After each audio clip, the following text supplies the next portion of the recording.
این ویدیو یکی از مهمترین ویدیوهای زندگیتون خواهد بود. بچه‌ها ما رو حمایت کنید بچه‌ها. دوباره بگو نمیگم اصلا نمیگم. سلام به دوستان عزیز، امیدوارم که روز خوبی داشته باشید و خیلی لذت ببرین از روزتون. منم سلام میکنم به شما. اگر ما این فرصت سلام دادن به من بده، یعنی توی ژانر استرنگ بریم سراغ عکس. 2 تا انگشت داره. چی؟ 2 تا انگشت داره. تا حالا به این دقت نکردم. من دقت نکردم. 3 تا انگشت، یعنی با 60 میشه 3 تا انگشت. 60 انگشت حساب میشه.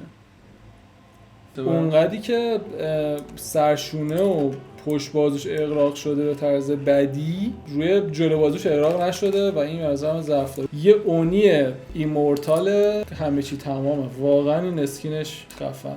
به نظر من اشتباه رفته توی زمین بازی قرمز داره دوباره بازی میکنه. یعنی خودش یه قرمز خوبی داره دیگه، باز بابا ول کن دیگه. ببین شما با گذاشتن یه برگ لای مو میتونی بفهمی که میتونی کار کنی مردم فکر کنن این کاراکتر تو جنگل بوده.